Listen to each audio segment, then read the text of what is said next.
Would you like to learn how to make $366,000 over the next 12 months as a solo operator of your own high-intensity training business? This is Lawrence, and welcome back to High Intensity Business, your one-stop shop for growing your hit business and fueling your passion for high-intensity training. Today, I am joined by Dagoberto Vila, who joined us recently to talk about Super Slow. And today, we're going to talk about his business and change the focus to talk really about business rather than training, aren't we, Bert, today? So I'm excited to connect with you again, and thank you for making the time. Thank you, Lawrence. It's a pleasure to be here with yourself and your community. Pleasure is all mine. So just to get things started, do you just want to tell the audience a bit about your business, and the name of the business, how long you've been operating for, maybe give us a short story about the business? That'd be great. Okay, Fit for Life Strength and Vera opened up in 2006. So we've been open for maybe 22 years or 18 years, I'm sorry. Highly successful. We've had more and more growth, especially since COVID came. We had like 5 years of complete linear growth. I am the only fitness coach. I am the only employee. I am an owner-operated businessman. So I have no expenses other than minimal rent. And I try to deliver as much value as I can out of my service-oriented business. Yeah, that's excellent. So take us back to, give us kind of, let's see if we can get a kind of a brief summary of the beginnings for you. So take us back, I guess, 18 years ago. Where were you? What were you doing? Okay. It will go back a little bit longer. I transferred from, I had a profession that ended in 2001 and 2002. I shifted into fitness coaching. What was your previous profession?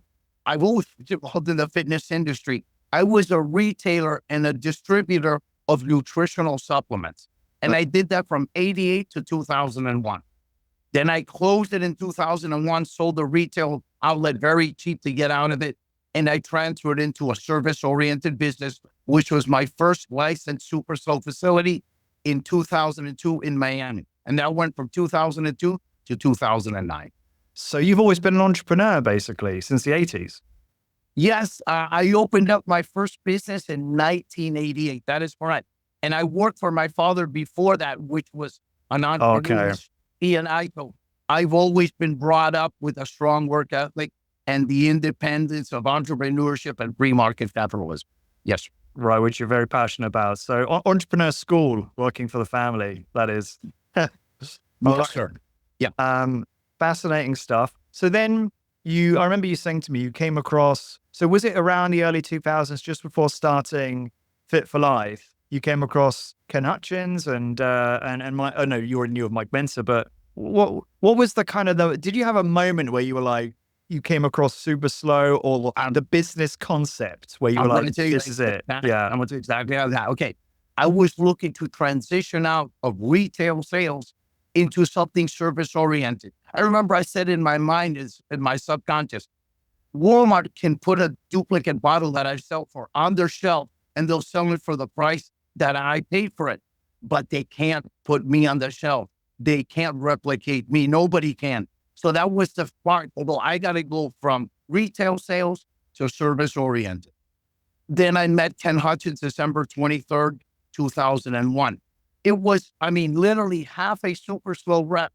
And I sensed it intuitively that this was the best form of training. I used to drive from Miami to Altamont Springs once a month, 4-hour drive to have Ken Hutchins train me, mainly my legs. You know how bodybuilders lack legs, I didn't want to lack. And then after doing that trip for about a month and a half, 6 times, and I knew I asked Ken, where is there one of these facilities south of here? He said there were none. As soon as he said that, a light bulb went up and I said, okay. And I asked Ken, can you give me a price quote on all your prototype? They were like prototype Super Slow machines. When I said that to him, he got ecstatic. He almost became aroused. So it was like 40, 50,000. It was cheap in my opinion for the Super Slow. So I gave him the order. They manufactured the machines. I rented a retail location. They delivered in the middle of the night. And that's how we went from nothing to, starting the business in Miami And then we transitioned and opened one up in Vero Beach in 2006. Great. Okay. So, Bert, could you move maybe slightly more central with the camera? Because you're slightly off to one side. Is it possible to move over or move? Yeah, perfect. Is this better? Yeah, much better. Yeah. Fascinating stuff. I love what you said there about, you were selling a commodity and Walmart could just price match you and make incredibly hard to do business. When you're selling yourself, selling a service, the authenticity is your differentiator and opens up a whole new kind of avenue of value. Now, that's really interesting, Bert, what you said there about that transition. And it really interesting to learn about the inspiration that Ken was for you. So fast forwarding to now then, you've got, let's see if I got my facts right here. So 23 machines, a mixture of Med-X, Medical, Nautilus, and Super Slow systems? Mostly Med-X and Super Slow systems with maybe one or two Nautilus machines. There's only like maybe one or two. There are two commercial grade machines. Everything else is Med-X or Super Slow systems with one medical lumbar machine. Yes. That's what we're doing. Yep. Okay. And how much space do you have?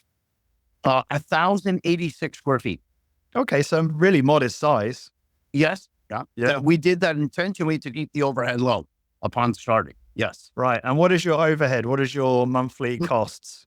My main overhead, the rent is like $1,600 and change. Is it $1,661, $1,660? I have a grow right. I know it's mid 1,600. And then we pay what, $70 some for dedicated Comcast, business line. What's that? Comcast? What's that? Sorry, is that internet? That's an internet service. Okay. Yeah. Right. Or they call it Xfinity too, to compete against AT&T. It's like $70 some a month. It's like $900 a year for liability insurance.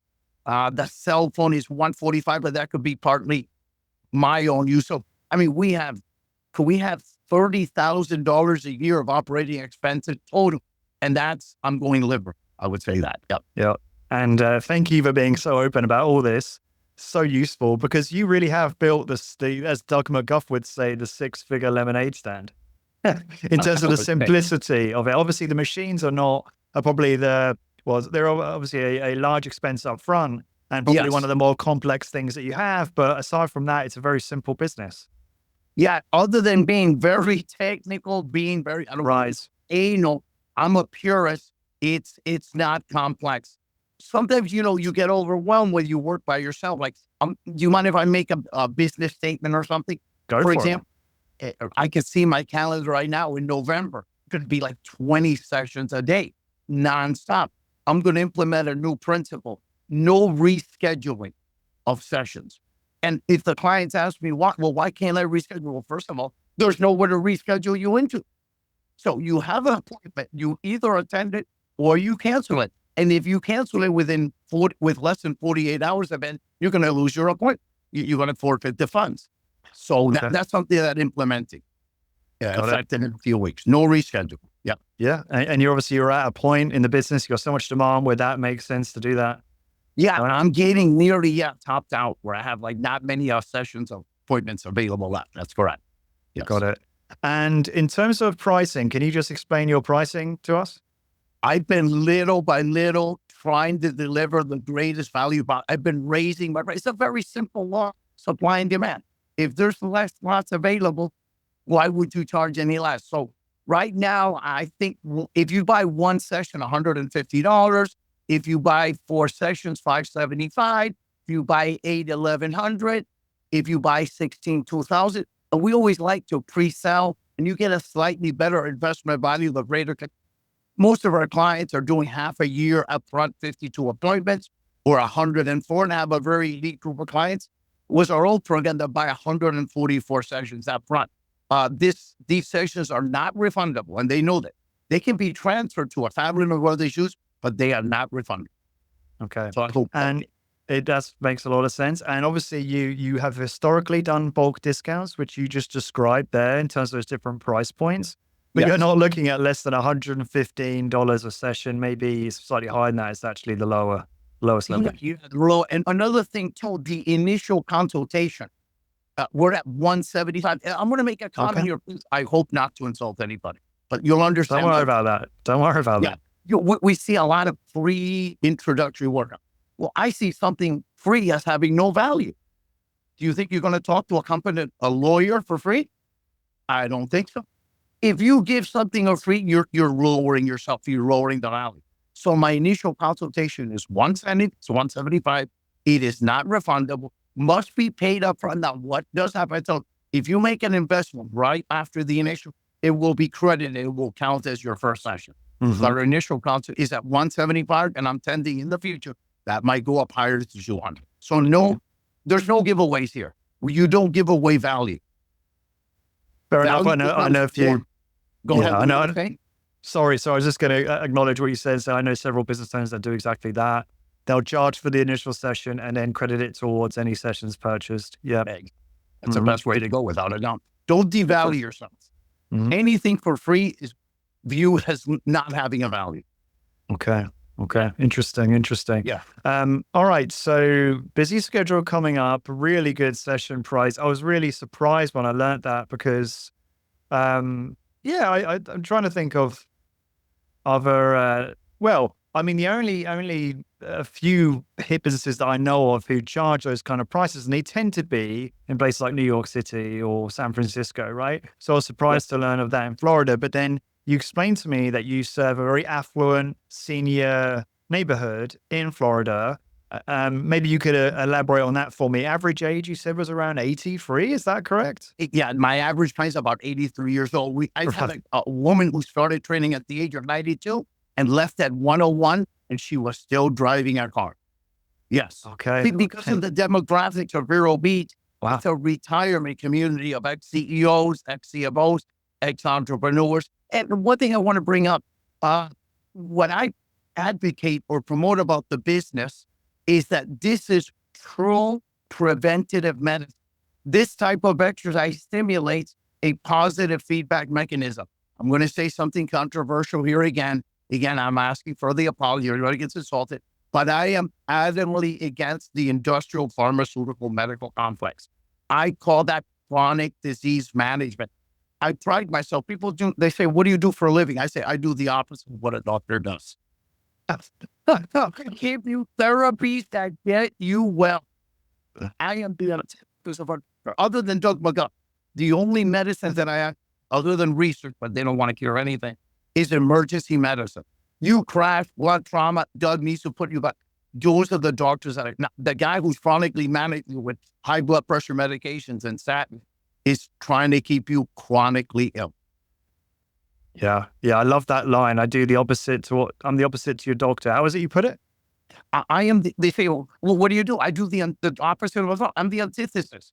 I give you therapies that get you well. The doctors, all they want to do is chronically manage your diseases with surgeries and medications. They also say a patient cured is a client lost. Doctors say that. Wow. So, really? There have been, I think in the last 60 years, the only thing been cured, hepatitis C, polio, Ebola, which only affects sub-Saharan Africa, a few people over there, maybe smallpox or chickenpox. So there's no cure. You got a company like Pfizer's been in business for about 150, has never cured one disease.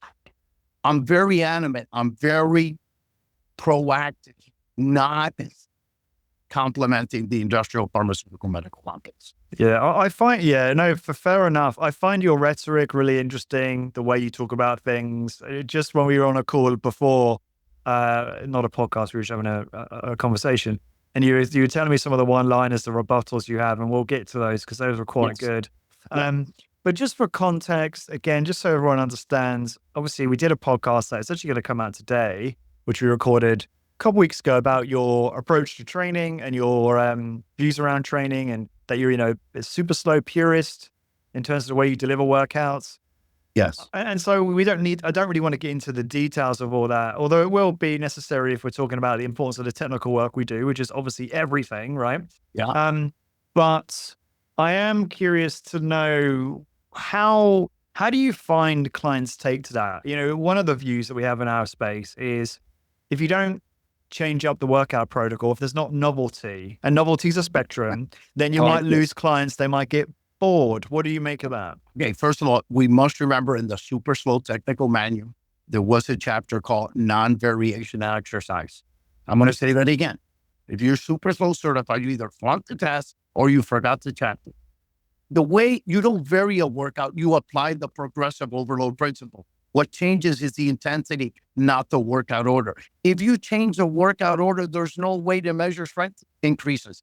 We have people, again, I'm not denigrating anybody. It's a semi-free country, not completely free, trying to appease their clients. When I explain to the client, this is a standardized scientific approach to human physiology.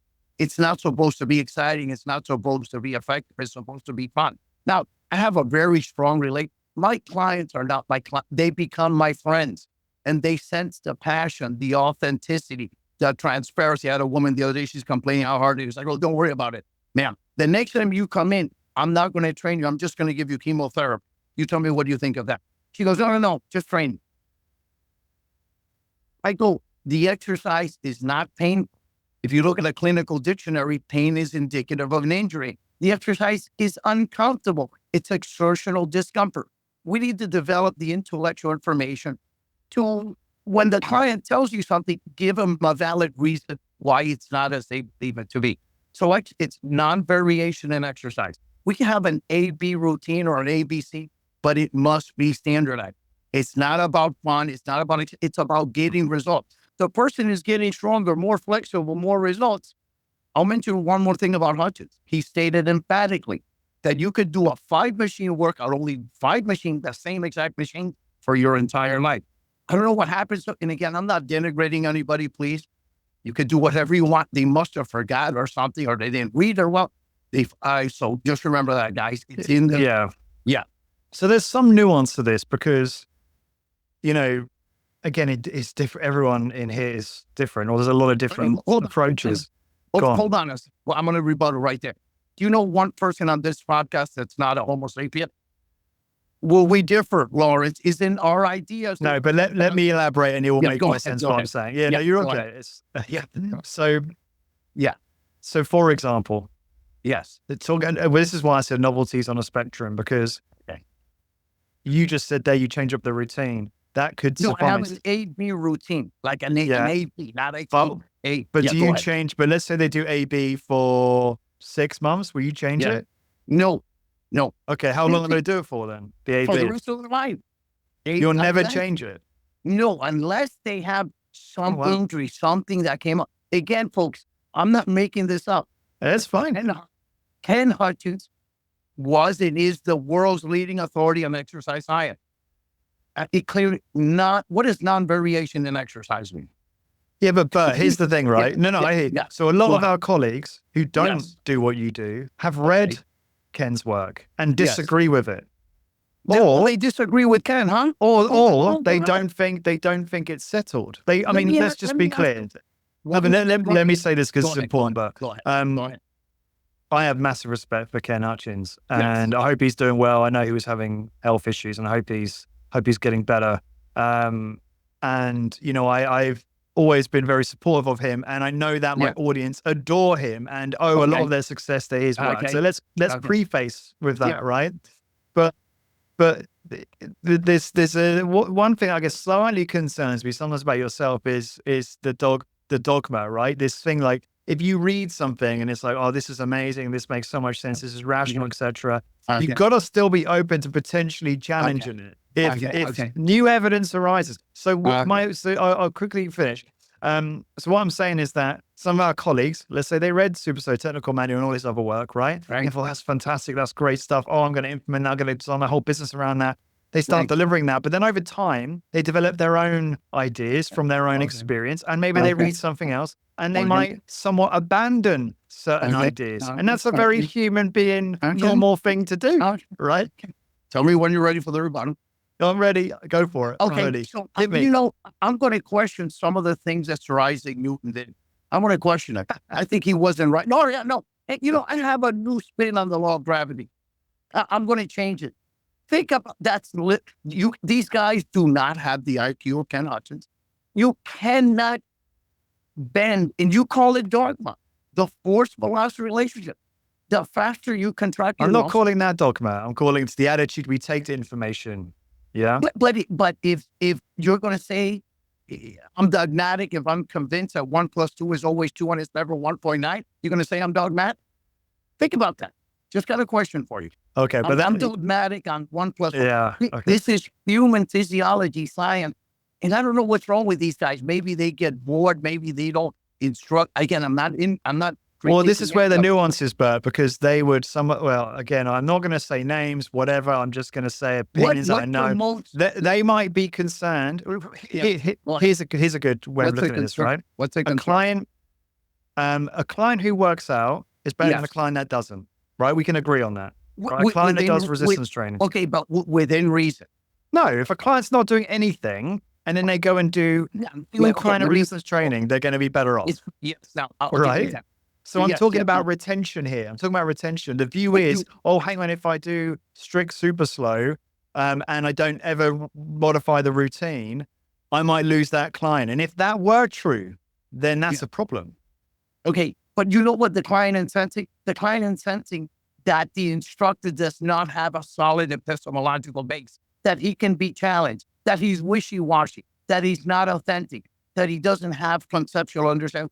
When my clients... This is the Ayn Rand. Yeah. They go, this guy knows what he's talking about. Well, yeah, I know I'm going to question Ayn Rand next. I think some of her views are not correct. I'm going to write my own Atlas Shrugged. So I'm going to give you an example of a client that very easy. I'm sure we're not a good fit for one another. They want to do 6 or 7 machines. Sir, I asked him, why is 100 meter of the Olympics not 110? Because you can only run so fast for so long. So I validate. I go, sir, it's not about training longer. It's about training harder. Sir, it's not about varying the work. It's applying a progressive overload. I think what is happening is the fitness coach, at their basis, they don't have a solid foundation of what they're doing. Don't get into a rhetorical argument with your client, but explain to them the benefits of a scientifically physiological based program that doesn't need any tweaking. Today's episode is sponsored by Imagine Strength, the game changer in safe, simple, and effective high-intensity training machines. When it comes to HIIT, Imagine Strength is your go-to for intelligently designed, efficient, and affordable equipment. Their team is passionate about HIIT, and it shows in every piece they craft. So why are Imagine Strength the right choice? Number 1, they tailor-make their equipment for HIIT studios. Number 2, they provide cost-effective solutions for your business. And number 3, they are committed to ongoing innovation and refinement. Ready to take your HIIT business to the next level? Visit imaginestrength.com to discuss your needs and find the perfect gear for your studio. Join the HIIT revolution of Imagine Strength and transform your workout experience today. Yeah, I love it. No, we should get back to business, but it was my fault for taking us on a little side quest there. And I'm conscious that you and I can debate these things for ages, but it's good stuff. So Yes. Obviously, at the start of this podcast, I stated your revenue over the last 12 months or so. That's Very correct. impressive, very, very impressive as a solo operator. One right. Your passion for what you do is infectious. When I first spoke to you and you said you're never going to retire, I found that to be, it was really nice to hear that. Right. And one of the things you said to me that impressed me, and I sometimes hear in HIIT among our successful colleagues, Doug Holland comes to mind, is Right. you said to me, never had a website. I do no advertising. In fact, you texted me this. I've Right. grown via word of mouth. People listening to this think about starting a high intensity training business, or maybe they have an existing business and they're struggling to grow. You know, people that are like that, right? So what makes you different? What are they doing wrong, in your opinion? Everything. I think the knowledge. Everything. They would have to be doing everything wrong. The knowledge, the authenticity. Look, sometimes I talk to clients about things that should never be spoken about. I'm being honest with you. Don't necessarily do your business the way I do. I get clients come in here and they're depressed. They come in and they go, I haven't slept all night. Before you train their body, you have to train their mind. Mike Mentzer authored a book called Mind and Body. You cannot develop a strong body with a weak mind. Now, I have a conceptual understanding in the subject matters of philosophy, psychology, human physiology. So I told to the person, I take a personal approach to them. And I might build that session purely psychological, and they do no training. I've had some people here who are terribly anorexic. I just take it on a personal basis, and I help raise their self-esteem. But, these guys must be lacking some basic foundational understanding of business. Do you mind if I sidestep about something having to do with the value of business? Of course. Yeah, I get a client the other day, right, through a text messaging, inquiring about the cost of the training. You know what I informed the gentleman? I go, sir, I don't think we're going to be a good fit for one another. He says, why? I go, sir, if your primary concern is the investment amount, this is not for you. I work with highly successful, highly motivated people that want to get well. They want to get healthy, fit, and strong. And that's what I deliver to. But if you're just chopping around, we're not going to be a good fit. I am not the cheapest. I tell them up front, I'm probably the most expensive. So you might have to settle for a place that's not as good as this. Yeah. How did he respond? What's that? How did he respond? It varies. Some individuals, they get challenged. They do have the money, but they're being very frugal. And the guy goes, no, that's okay. Don't worry about it. Just give me the initial consultation. We'll go for it. It depends on the individual. You got to pre-qualify your clients. If you're charging a high amount for your value, make sure the guy's not driving a Toyota Corolla, because he might not be able to budget. So, when I talked to him on the phone, I asked him, hey, just to let you know, this is going to take a certain investment amount. And if they need to know, it could be $1,100 a month. It could be $550 if you're only training once a week. But a big turnoff for me is when they ask how much does it cost. Yeah, I get that. That really does not qualify for working with me. But how did this particular individual respond when you told him that? I would think. Do you remember? The particular guy said, he goes, don't worry, I can budget. Oh, he was trying to be, he was Okay. trying to be frugal. He goes, no, I can budget. I go, look, I guarantee you results. I have a 100% satisfaction money back. I can tell this. I say, I can guarantee that you're going to be healthy, free, and strong. I can almost guarantee you're going to be free of heart disease. Granted that you don't leave your start drinking alcohol, don't sleep all night. And That's a big claim, that one. Well, that's a big one. I've trained like 50, some 75,000. We've never had one incident of pectoris angina while we're Yeah.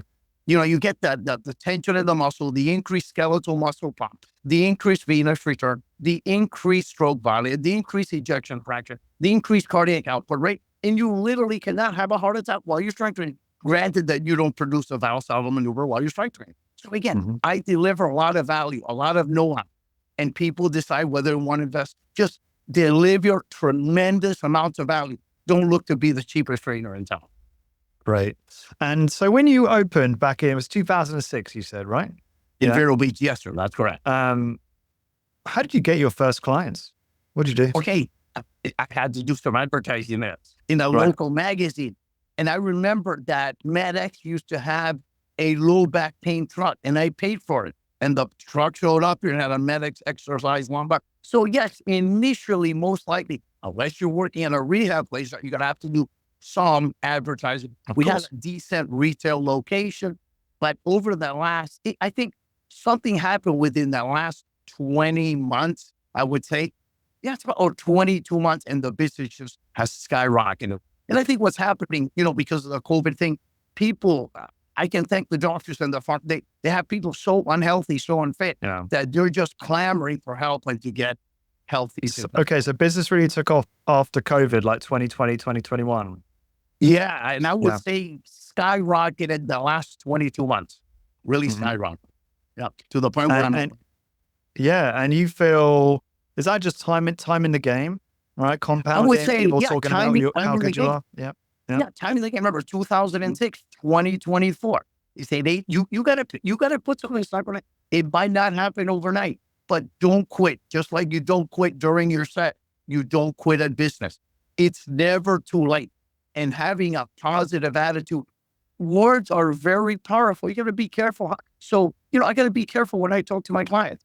Sometimes I even talk about things that are taboos, but they know, look, I can go to another fitness coach. He's not going to talk about it because he didn't even know about that. So I study, I learn, a few areas of human endeavor, maybe 3 of them. and then I excel at it and I deliver to my client, keep them strong fit, and they need to be happy. A depressed client is not going to be a strong client. What areas are the 3 areas of endeavor that you research? I would say philosophy, psychology, and human physiology. Those 3 areas. Cool. Interesting. Yes. Okay. Well, who are your philosophical inspirations? Aristotle and Ayn Rand. Psychological, it would be, the guy with Ayn Rand? Nathaniel Brandon. I'm sorry, just names slipped my mind. Nathaniel Brandon. And then in the field of exercise, physiology, it's going to be Ken Hutchins, A.V. Hill, and the gentleman at Richard Leiber. Those 3 men. Okay. In physiology. Interesting. Okay. Yes. So why do you think you've grown so much through word of mouth? Obviously, you've mentioned there time in the game, timing in terms of like post-COVID, doctors, perhaps in your words, they're not really serving the population as well, Right. or not solving the problems. But what else? Why do people talk about what you do? Look, give an example. I beat somebody, right? And they talk about, I got type 2 diabetes and my body's not utilizing glucose properly, have insulin resistance. But certainly, you know what tissue is that becomes resistant to insulin? They go, no, what is it? It's skeletal muscle. They're unaware. What does the medical field talk about skeletal muscle being the cell that gets insulin resistant or is resistant to glucose? So I just state to them, let's get you more muscular. Your body has more storage for the glucose. The more muscle you have, less chance of being resistant to insulin. So through education, information, but again, you got to be well informed. You have to have a solid foundation. About human. I study a lot because of the age of my clients, the side effect of the medication. Yeah. You're very careful when you talk, because I don't want the FDA to come here tomorrow and arrest me saying that practicing medicine without a license. But I go, look at the side effects. I mean, this is just not. So I help people. I'm in the helping business. Think of yourself as a helper, as a fitness, as a health practitioner, not as a trainer. I don't allow anybody to call me a trainer. They call me a fitness coach. There's 20 million trainers. Literally none of them know anything about human physiology. So I try to separate myself, distinguish myself. Yes. I love that. One thing that really comes across when you talk is your conviction. You have so much confidence in the value of what you do, as you should. And that's why I do what I do, right? Right. In a sort of meta sense. And it's not that I don't think our colleagues know, but I think they could. There's maybe a gap there in terms of the conviction. Maybe it's kind of like, I think some of our colleagues, obviously they won't have the skill level that you have. You've been in this for so long, you've studied constantly. Right. And it's like, well, that takes time to develop, but you're still delivering a stimulus that is so valuable, and having conviction around that is so important. And this is why I think, people get quite excited when Doug McGuff does YouTube videos or talks around like the value of what we do, because he sees the other side. He sees the treatment side and the failing side. He did a speech at the Resistance Exercise Conference. I want to say back in 2019, I think it was. And it was emotional, right? He was on stage talking about the good work that HIIT trainers do. Right. And Luke made a joke on a podcast. Luke Carlson from Discover Strength, he hosts the conference, for those that don't know. I do too many in-jokes on this podcast, so I've got to explain it. All right. But he was making a joke on one show where, everyone was crying and I ran up on stage and hugged Doug. That didn't happen. But it was that feeling after he delivered that, people were standing ovations, And I just want to reiterate that. And I think what you're saying, the conviction is like the theme. That's kind of like the overarching theme of what you're saying. It comes through so passionately from you. How do our colleagues cultivate that? Is that just learning, like yourself? It is learning and studying. And I'm going to bring up Doug McGuff. I attended an event in person in Gainesville, maybe in 2017, 2019. And I'm going to bring up a term that Doug, not coined, but he's one that first brought up. You're familiar with the term muscle myokines? Yes. That is a tremendous value. Very few people know about that. So when I get information on muscle myokines, I text it to one of my clients. So it takes time to gather information, read, study, basic physiological facts, discern truth from falsehood. And it's going to take a while. You don't become good overnight. It takes decades. Look, I have funny. I have a super nice car, real exotic super car. What car do you have? Can you see my shirt? No, scroll down. Sorry, tilt down or stand up. Oh, McLaren. You have a McLaren. This is my fourth McLaren. Right. Man, okay. No, my daughter, 18-year-old, not 70, she gets in my McLaren. Oh, Dad, how did you get this? I go, honey, it took me 60 years of work to get this. Mhm. Do you understand? Right. 60. I'm 60 years old. You got to emphatically let them know that. It took me 60 years. You're 17, 60 years. Got it. Yeah. Understand? Yeah. But I think conviction is like, I have a sales background, and conviction is like the number one sales hack. If you don't believe what you're selling or what you're delivering, you might as well quit. You got to have that. So that's why I keep coming back to that word. Let's talk a little bit more about growth, because obviously you haven't done any advertising much since the beginning. It's all been word of mouth. Your clients are just telling other people about it. Right? Can you give us some more stories and just some thoughts about that? Because I just think that's really interesting. I mean, okay, another thing, if you don't mind, on this, Yeah. I'll get a client and she'll text me, oh, I'm not going to train tomorrow. I injured my knee. I text her back, man, let me ask you a question. You did not get injured in here, did you? She goes, no. I go, ma'am, we're going to lower your weights by 30% or we're going to do direct targeting. We're going to initiate rehabilitation, or we're going to do the opposite of the injury. We're going to send a healing stimulant. So just a tip, doctors contraindicate strength training all the time. I come right back down. But to have the conviction, you have to have a solid epistemological base. You have to have you got to study. You got to put in the time. And my clients sense that. And when you're working, you help them, they get better. I train 2 quadriplegics, okay? Now, they're not on wheelchairs. One can even walk unassisted. I train a guy on a walker with neuropathy that's so bad that if he lets his hands off the water, he can fall forward and back. So I train the most difficult. That's why I got a guy coming in next Tuesday. I go, sir, you're at 175 per session, and you're on a 1 session per session basis. He's 93 years old. He's very difficult to train, very difficult. I think the initial consultation took me 2 hours. And so, sir, this workout is 250, not 175. The guy is extremely wealthy. So just by helping people, but you better know what you're doing. And I think the only person I wouldn't train, if the guy was in a blunt trauma accident and had a halo around his head, just supporting because his neck is up, that's probably the only person. I'll train a guy with crutches and everything. We minimize the load. We make sure that the acceleration is extremely low, and we train it, but you better know what you're doing. Yeah. And again, people sense that they see you helping this guy, you help that guy. Like, hey, you got a problem. You're weak. You're old. You have sarcopenia. You better go talk to him. This neighborhood where all your clients are, where they live, are they all really, is it a tight community? Do they all talk to each other, and that's how they all kind of? They all know one another. Either they're going to the same country club, I'm meeting, most of my clients come from a barrier island, very affluent, and it's a close-knit community.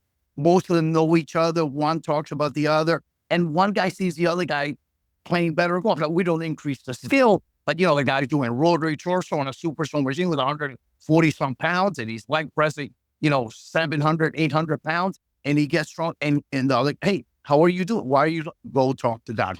Yeah. Who got you that vein on your bicep? Self-acquired through high tension. You know what? It's funny what I tell people. The only thing I do slowly is contract my muscles.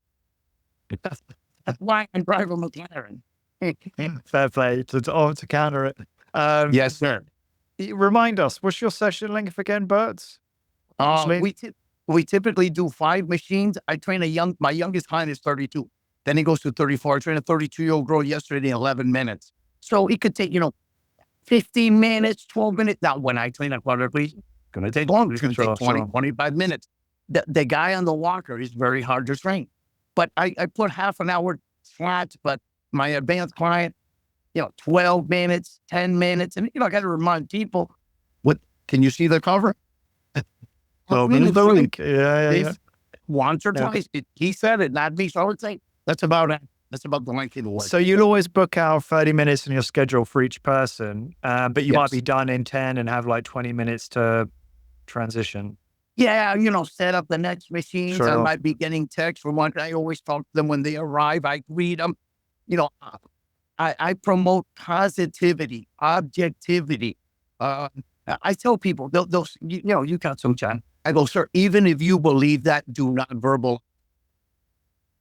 What does that say that again? Sorry, I missed that. Let's say a guy makes a negative comment. I go, sir, even if you believe that to be true, do not verbalize it. Don't say it. It doesn't help you. Hang on. What kind of negative comment? Well, he could say the weight is heavy. Let's say you feel heavy. Do not say I it. see. Or anything. Oh, this is hard. Don't say. You can always try. Yes. Interesting. Yeah, it could be with anything. They are having a lousy day. No, sir. You're experiencing challenges throughout your day. Okay?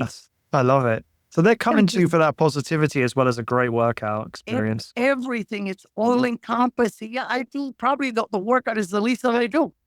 The value that these people become my friends. They take me out to dinner. They tell all their friends.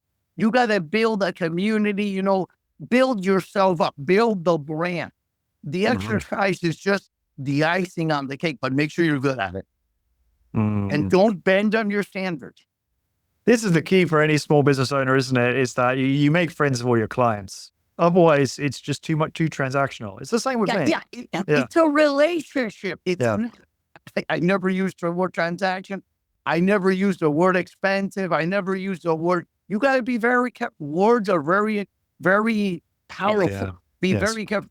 This is not expensive. This doesn't. I say it takes a certain investment amount.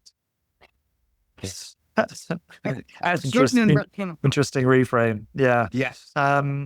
Okay. Interesting. Okay. So that just gives people a bit more perspective. Can you paint a picture for me in terms of your workout experience? Like when someone walks in through the door, what happens, and then all the way up to when they leave? Yeah. Okay. So let's say I got an initial consultation client, right? First, let's go with a normal session, and maybe we've got time. We can do a intro. 5-machine workout. They're doing a torso arm. They're doing a medic chest press. They're doing a super slow systems overhead press. They're doing a heel raise, and they're doing a leg press. Just pause. Yeah, go ahead.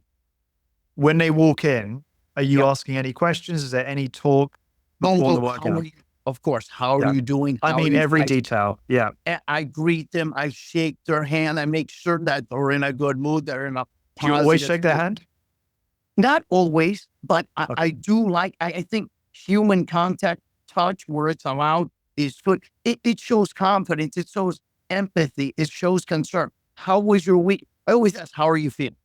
Because if they're down, then I got to get them up before I strength train them. And you're a very polite person. You've been so polite to me every engagement. You call me sir, which is strange. I'm only polite. But it's really, it's very endearing. And I'm just curious, do you talk like that to all your clients as well, right? I talk like that to everybody in the world. When I was a young man, I went to a Baptist fundamentalist junior high school. That was more strict than the Marines. They taught me, they ingrained in me, everybody's ma'am, sir, yes, no, look at them, be, delightful, don't question people, don't say anything negative. You got to be a true gentleman. That's where I learned it from, the Baptist junior high school. Yeah, it's just that kind of level of respect seems to be diminishing a bit, unfortunately, doesn't it, in the society? Like when I was at school, we called all our teachers sir or miss, and I don't know if that's the same. Although I've sent my kids to a very traditional school, so I assume it's probably quite similar. But I do see that, and it's a strength, isn't it? If you have that, you can talk to people like that. You're going to build much better rapport, more respect. If you're polite, genuine, authentic, I always like to make eye contact with people. Even when I go, look at me, young lady, focus. We had this problem with people multitasking. So focus. Look at me. Here are my instructions. So you got them. But you have a humorous side to you too, right, with your clients? You're not always serious. Is that fair for me to say? Because that workout you did on Instagram is brilliant. I know that was different. That was more, promotion. But it just was so fun to watch. And I'll I'll have somebody, I'm like, who knows that? And I go, are you getting excited, right? Right. Yeah. Yeah. I go, it looks too easy. They The said, complete opposite of what they're thinking. Yeah. yeah, Yeah. it doesn't look heavy enough. You don't seem to be training intensely enough. And they interact. Yes, I make it fun, interesting, as enjoyable as it could be. Yeah. And, during our just switching gears slightly, during our initial conversation, we were talking about long-term plans, hiring trainers, this kind of thing, because you're very ambitious. You still want to grow significantly more, which is so fun to see. And it's something I hear very rarely, to be honest, at your sort of stage of life. Although you could live for 50, 60 years, I'm sure. Well, tell me about that. So when I asked you, what's your long-term plan? Because we were talking a little bit about systems and how do you build to sell and this kind of thing. And you're like, I'm probably not going to sell. I'll just never retire and keep doing this. Right. I'm very goal oriented. I like things that require certain investment. So since I have a nice home, I want to get a nice home. I like supercars. So if you have these likes, you better deliver a lot of value to the marketplace, and you got to keep being productive. So my number one phrase, which is authentic and genuine, I want to achieve goals and value, and I'll do that till my last day on the earth. Mm-hmm. And I can't see I've never taken a 7-day vacation because of being an entrepreneur or working for my father. After 4 or 5 days, look, I can recharge in 12 hours. After 12 hours of not working, I'm back, I'm relaxed. So I can't see myself. What am I going to do after 5 days off? What am I going to do? Let my mind turn to mush, just like my body doesn't, degenerate other than the aging process. Nor will my mind, nor will my passion for life and my passion for goal achievement. I love it. You and I are very similar in that sense. I struggle to take too much time off because, it's interesting, isn't it? Because when do you find out when you do to take time off, obviously because you're deliberately relaxing, you start having all these great ideas and things you want to do related to your business, and then you just want to go and execute, right? That's how I find it anyway. Yeah. Yeah. No, very much so. And, and I know my schedule. Even when I'm home, I'm not after class. There's a hurricane coming to South Florida or Central Florida, and I'm trying to, juggle the schedule, and I close 2 days and I'm still opening on Friday. So you're always being active. You're being productive. You're being constantly challenged. It's a never give up spirit, never give up attitude. You got the best. I tell people I have the greatest profession in my life. I'm helping people. I'm not poisoning them. I'm not killing them. I'm not giving them carcinogens. I feel phenomenal. I'm helping them secrete muscle myokines. I think it's obviously great when you feel like that about your work, but you've built a kind of business where you're priced appropriately and you're making really good money. It's that combination because obviously if you just have one or the other, it doesn't work very well and it's not as sustainable. You remind me of a friend of mine in the UK who said to me, another hit business owner who I'm really fond of, who said, this was so, I don't know, I just enjoyed hearing this. He said, I just keep thinking I'm going to get found out. Like, this is too good, right? Like, you're making good money, doing something that he loves, like just, it's a hobby. And I think when you experience that, you really know what you're put on this earth to do and what you're in the right place. I think that's exactly. Nice yeah. I tell people, I don't do this only for the money. There was one client. I go, sir, here's 700. I gave him a check back. 700. I go, thank you, sir. But it's just, I refunded him. We don't normally have a fund. He can't get the money back. I gave it to him. That might happen. What's that? Why did you refund him? Why he wasn't a good fit or? He was a lawyer. He told me all the time, I'm waiting to sue you. Okay. I'm looking, if I get injured, I'm going to sue you. Oh, don't worry about it, sir. Here's your check. Okay, I see. Yeah. The guy kept saying, I go, sir, this is not good. His attitude. I can sense people. And it's just $700 some back. Yeah. You're not meant to train everybody. You train only the best, the most elite, the most successful people that can bring value to your life, and then you respond and you over deliver to them. Yeah, all the most motivated, right? As well. Highly successful and motivated. That's what I tell them. I work highly successful and motivated. And then I further inspire and motivate them to be the best that they can be. Awesome. I'm going to make certain that everybody on this podcast looks to join your community. The High Intensity Business Podcast. you're delivering tremendous value, and I'm enjoying the relationship that I'm delivering for you.